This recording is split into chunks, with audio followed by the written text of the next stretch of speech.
Well, a dramatic development in Washington's budget fight.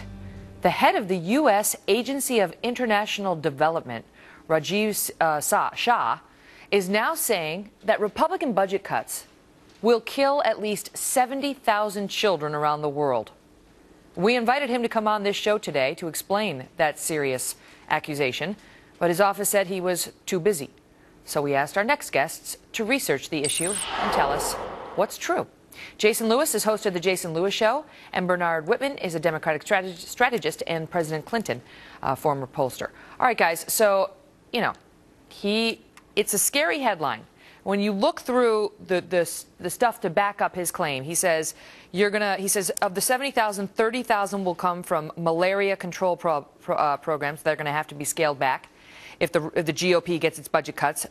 24,000 would die because of a lack of support for immunizations, and 16,000 would be because of a lack of skilled attendants at birth. This is all in other parts of the world where our money helps save children and keep them well. Jason, does he have it right?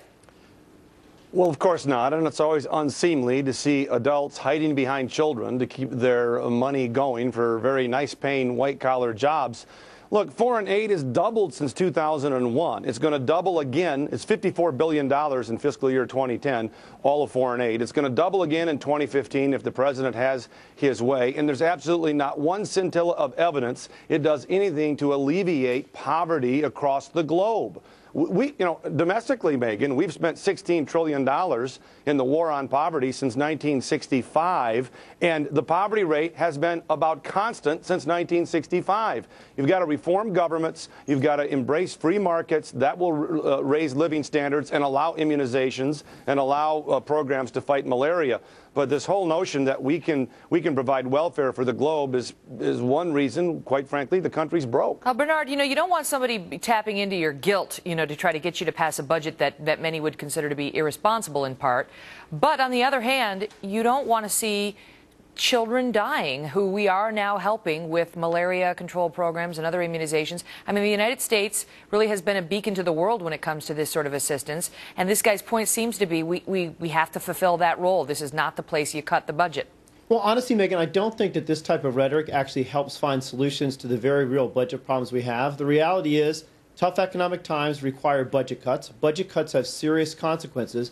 But to connect that to the deaths of 70,000 children, I think is a false connection, and here's why. 3 reasons. One is if AID determines that the primary goal of that organization is to ensure that children do not die, then they need to reorient their budget priorities and ensure that the money that they do have is going directly to programs that are going to prevent deaths of children. And for programs that are maybe great programs but don't specifically go to that goal, those are going to have to be cut. That's one. What's 2?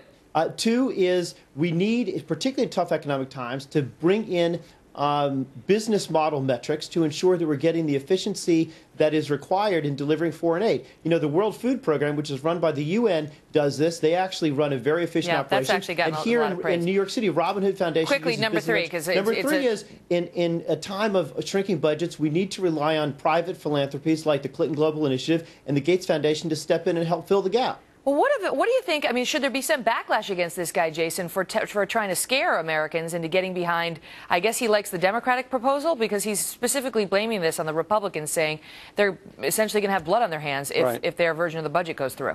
Well, this sort of hyperbole is kind of the last refuge of a scoundrel. We heard the Children's Defense Fund during welfare reform in 1996 saying that President Clinton would put 1 million children into poverty by signing welfare reform.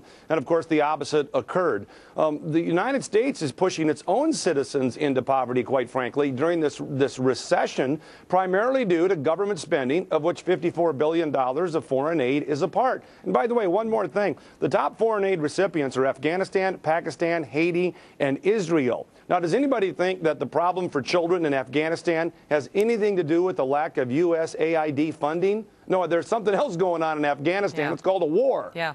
Well, what about the charge? I talked about the guilt that he's apparently trying to make you feel. Like if you're Bernard, if you're in favor of cutting back in the budget, Is it unfair? Because you can look at any area of the budget. You know, I mean, there was an article criticizing this guy's claims today that talked about how, well, you could look at what we're doing in Libya. We're spending $100 million a day there. You know, how many lives could that money save? You know, once you start to say you make cuts here, this is how many lives you put in jeopardy. I mean, that game could go on for a long time.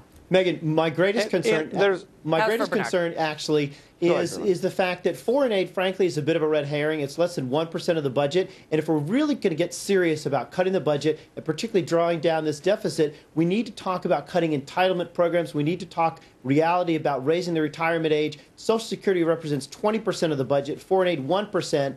The debate needs to be there and not on the margins where it's been. We're making these little proposed cuts. Little proposed cuts on the margins, but not the big ones. Go ahead, Jason, quickly. That's a fair point, but 1% of $3.8 trillion is a whole lot of money, and that's the fundamental problem. But it allows us to sidestep the real tough issues, Jason, and we got to deal with that. We got to cut it's like, look over here, and forget this big, huge, you know, entitlement spending that we're doing over here, which both sides are guilty of doing. I got to go, guys. Jason and Bernard, thank you both. Thanks, Megan.